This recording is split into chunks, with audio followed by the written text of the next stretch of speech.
Right now, it's time to join with Ryan Ross and Real News here on Robin Hood Radio. And the news keeps getting stranger and stranger, Brian. I mean, I'll say. it's, when are countries going to learn, and this includes the United States and other countries, that when you get mired down in something like Russia now is mired down in Ukraine, there is no end unless you pull out. There just isn't. And these comments by Russia saying that they're going to refocus on different portions and they're trying to open up zones so people can get out of a city that's been basically wiped off the face of the earth. It's just, Right. it's amazing. It's amazing.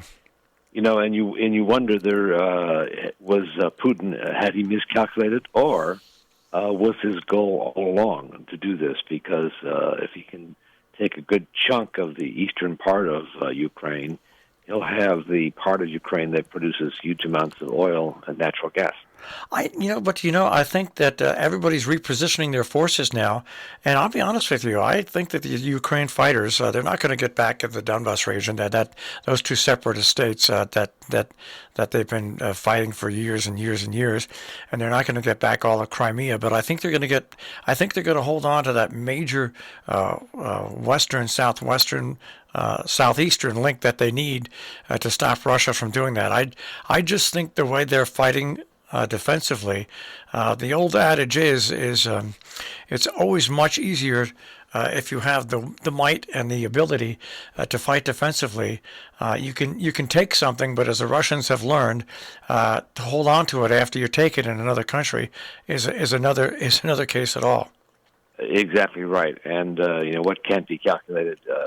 Sit around tabletop exercises like I imagine Putin tried to do, is the will of the people you're trying to subjugate.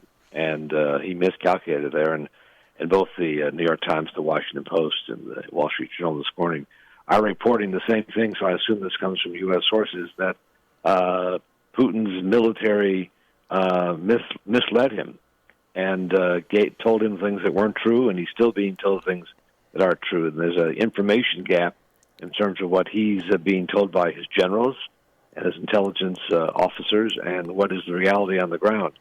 And that's what the U.S. Believes is the case, and they're leaking that out to key newspapers this morning. So we'll see if that's the case, and if that's so, what does Putin do about it? Well, it reminds me back when I was much, much younger in the Israeli and Egyptian conflicts. And in one of those conflicts, Nasser, who was the leader of the Nasser, his military was telling him exactly opposite what was going on the battlefield.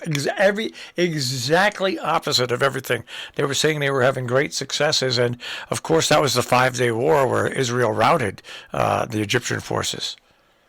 So if that's what's happening there, that reveals another huge issue inside the Russian government. Likely what we're going to see are great purges at some point inside Russia. I mean, they're going to have their own shakeout of what happened here. Talks are resuming tomorrow in Istanbul. We'll see where that goes. I'm not sure, and very few people are very optimistic about that happening. Zelensky says he is. So we'll see. Well, it's a tragedy that has been unfolding, but it has now turned very predictable. I think just about everybody thought that Russia was going to just come in and do a cakewalk. But what I always said when I looked at this map, Ukraine is a totally different beast than where Russia went in and took over some former members of the USSR that had split off. This is a totally different beast, and this is following exactly what Russia has done in their last two incursions into Syria and things like that. It's when they can't get what they want, it's just scorch the earth to destroy whatever they can destroy. Yeah, it's brutal, and I think that harkening back to the President Biden's speech and his famous 9-word ad lib, I was happy that he finally did not walk back what his aides tried to do. Me watching all that unfold on Saturday, I thought the White House press office or whoever was talking to reporters did a disservice to their boss by trying to suggest that he didn't know what he was talking about. because finally when he got in front of cameras on Monday this week, he said, I don't regret saying that at all. I'm expressing moral outrage. And, you look at one of the things that happened there, his key press secretary, Jen Psaki, she was not on the trip because she had tested positive for COVID. So she wasn't there to sort of steer what happened. And somebody inside the White House or a group of people panicked and thought, we've got to correct what the president said. It left the impression that he wasn't really in control of his thoughts or really in control of U.S. policy. And I thought that, I do think today someone should be fired in the White House staff. Yeah, I can't believe that Joe Biden is happy about how his staff reacted, how they handled his comments. Yeah, I think you're absolutely right. News about Joe Biden, he's considering, according to news reports, here in Connecticut, people know that the Connecticut legislature is going to, for 3 months, get rid of the 25-cent a gallon tax on gas. Dutchess County is going to lower their tax on gas. They can't do it till June. New York State is going to take off their money that they tax on gas. And now Biden is considering releasing 1 million barrels of oil per day from our strategic reserves. That obviously means he's going to allow the oil companies to ramp up their production of natural gas and oil. And yes, I would like the environment to be clean, but I think these are all things that have to be done to keep our economy flowing. And Brian, I've always said during rough economic times, the biggest thing you can do for the American population is to cut down the cost of energy, because they'll take that money that they save, that they're spending on energy, and put it into rent, into food, into health care. Absolutely right. And certainly that's one of the keys.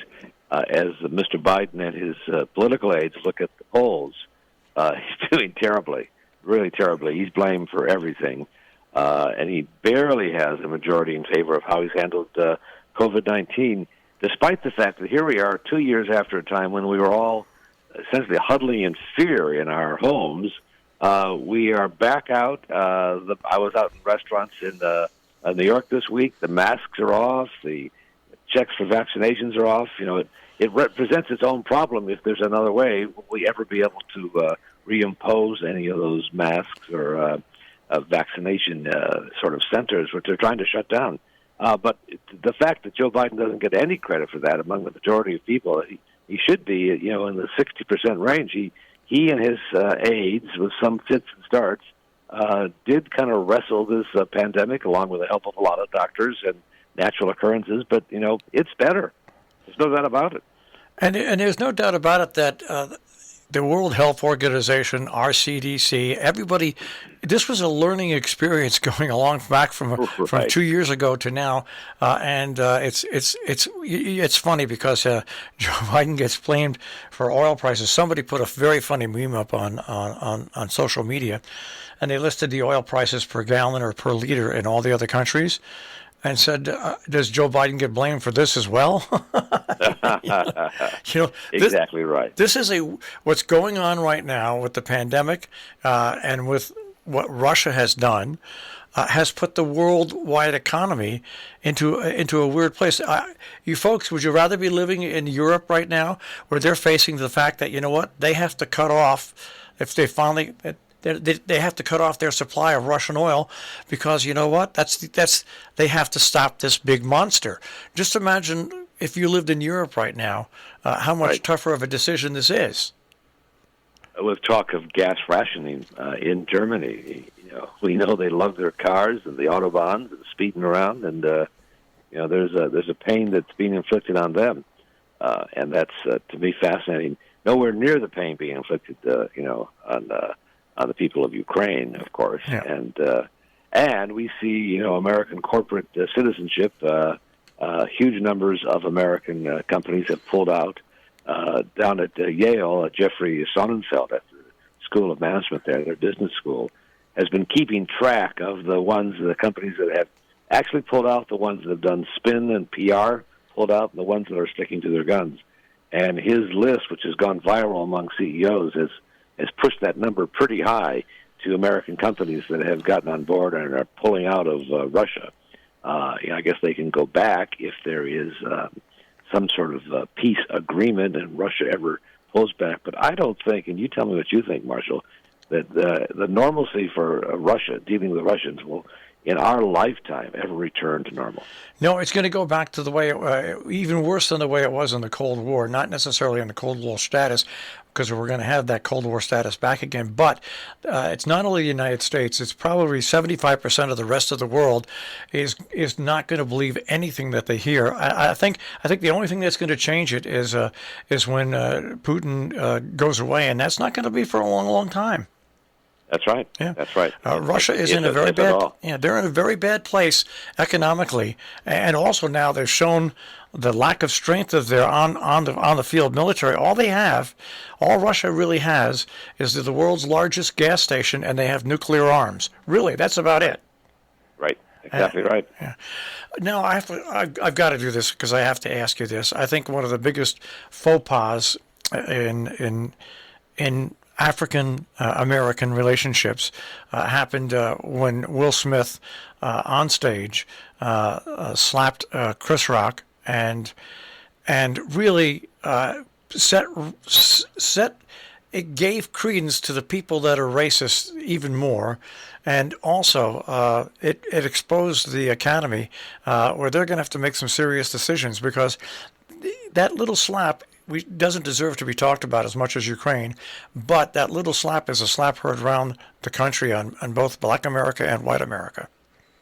Without a doubt, and it was crude, and talking to some people that said, we're all a little tense. We're coming off the pandemic, and that which might have slid by before did not. And it's just a part of a barometer of how we're feeling as a country. We're not patient anymore, and Will Smith wasn't patient, and acted like a bully. Although I see polls that see most Americans blame Chris Rock for his joke that he deserved to be slapped, which is stunning to me. But that's what people think. Well, it's an amazing situation, and we'll see how the Academy handles it, because they've got to do something. Well, it's a strange world that we live in with news, where you can compare the Academy Awards and mention in the same breath with Ukraine, but that's unfortunately the world we live in. Right, and I'd rather have those problems than having a foreign country invading us. So, in terms of the reality of what matters, the Will Smith thing is of interest, but it's not the same as what's happening over in Ukraine. Brian, always great to speak to you. We'll see what develops in the next week. All right, next Thursday. Can't wait for it, Marshall. All right, take care. Brian Ross with Real News this morning here on The Breakfast Club on Robin Hood Radio. And you can find Brian on our website, robinhoodradio.com. Click on demand, click on Real News with Brian Ross.